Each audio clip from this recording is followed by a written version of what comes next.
until we get what we deserve. We've been abused and we've been scorned. We've been treated bad, talked about, as sure as you moan. Just as sure as it takes 2 eyes to make a pair. Brother, we can't quit until we get.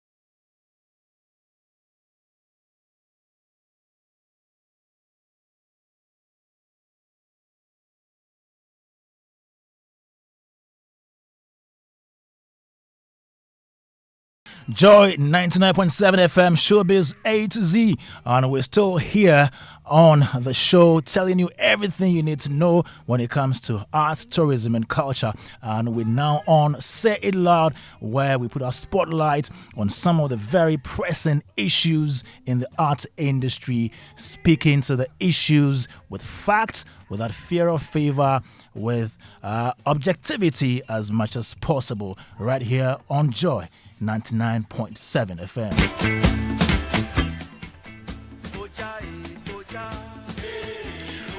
And today on Say It Loud, my radar or our radar is on women in showbiz. So on Wednesday on Joy FM's Twitter Spaces, we had a discussion on women in showbiz, their challenges, their success stories, and all that, on Joy FM's Twitter handle, as we do every Wednesday.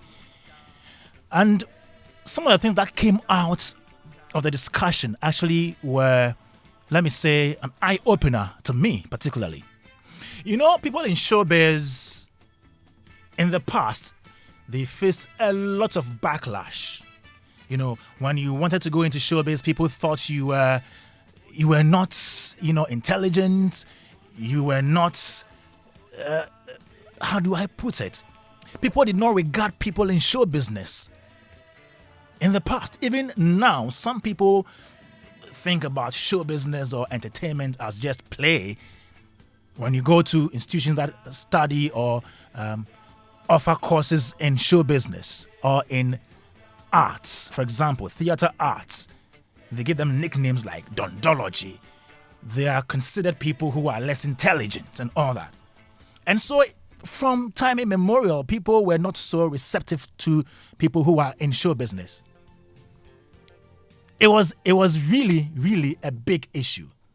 People in show business were not respected. It is getting better, and it's even worse when it gets to women. You know, it's difficult for women to thrive in the space. Most times, a woman in show business they start rising, they're doing well.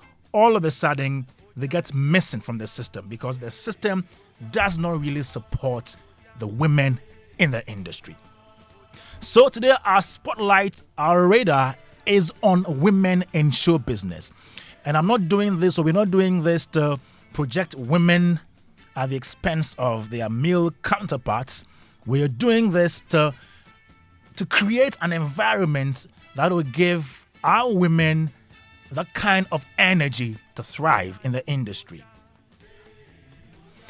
There is a reason the industry is male dominated, and most times we say our industry is full of men, it's male dominated, it's only men who are occupying the bigger positions, owning the record labels, pulling the strings here and there. It also obtains in other fields, but this is our industry, so we can speak to our industry and why we're not having a lot of women in the industry, and why most of them, even at the prime of their careers, need to leave the industry. This is what we are doing to help support the women in the industry. For example, one thing that came up when we had the Twitter Spaces conversation on Wednesday, when Tilly and Doreen Avio raised the issue of managing female talents, managing female talent. Most people think that when it comes to artist management or talent management, it's all about you getting the deals, getting the bookings and the shows for the artist or the creative. It goes beyond that. If you are a talent manager, you are not just managing the talent or the business, you're also managing the emotional needs of the artist, the psychological needs of the artist. And women are different creatures from men. So the way you handle a male artist or male creative as a talent manager is different from how you handle a female artist. They have their own moments, their own periods, their own situations that they go into, that as a talent manager, you need to be very tactical in handling them.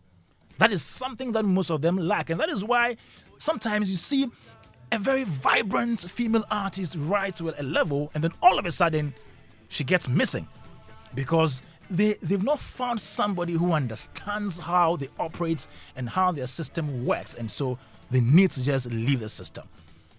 And that perception of if you are in the industry, if you're in show business, you're not morally upright. And so even people who want to get married to female creatives, they usually have doubts about doing so.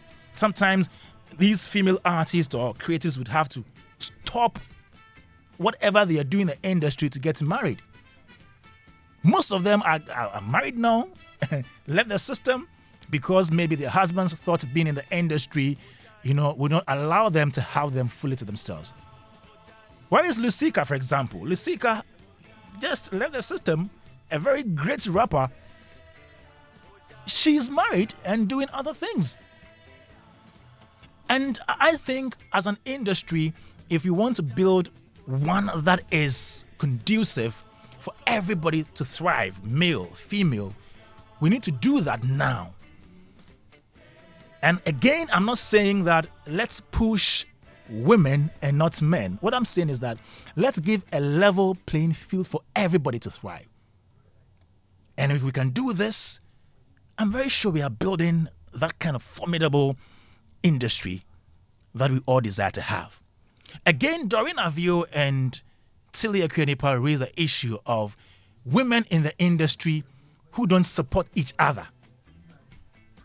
There are women in the industry, in the creative industry, who are very successful but don't offer any helping hand to up-and-coming women. Mostly, if you see any creative who is helping the other, it's the male helping the male or the male helping another female. But there are a few, successful female creatives out there who hardly groom or train or impart knowledge onto other up-and-coming female creatives. And it's one thing that I think maybe it's the nature of women, maybe, but if it is not, I think there is something they can do. I don't know why most times, anytime you hear any creative, female creative, in any news story with the other, it's about maybe fighting, it's about some beef, it's about they fighting about something.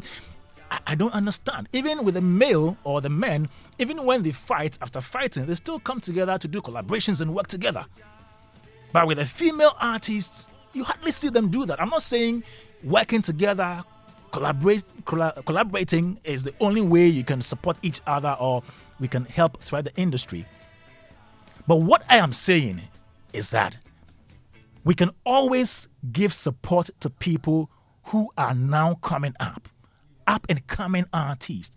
And the fact that some female artists who are out there are not doing that to other people, other female creatives, is what is worrying that we need to take a look at. And then there is this issue. I know this sounds jaded, but mostly we talk about, some people who have power in the industry who would want to only grant positions and jobs and offers to female creatives until they've granted them sexual favors. It is a whole ball game altogether. If you are truly in love with a person, you want to enter into a relationship with the person, that's different.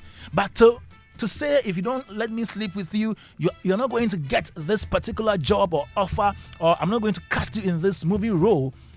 That is one of the things driving most of the women from the industry. And so, as an industry, we can't say that we are not bothered or we're not worried. We need to speak to some of these issues. We need more women in the industry. We need to empower them, just as we empower everybody. We need to create the environment that will give them that kind of energy to thrive. So on Wednesday, Wendy Shea, Tilly, Doreen, Rebecca spoke to the issue. And we are doing this on Say It Loud, drumming home the message to let everybody in this system know that we need the women to be part of us. We need them to stay longer in the industry, to also succeed, climb to the top. And so we should stop stereotyping people in the arts. It is sane for anybody to be a creative, yes, and still build a family. And it's all right for a woman to be married and still succeed in showbiz. All we just need to do is to make the environment more conducive for all of us. Whoever has ears, let them hear.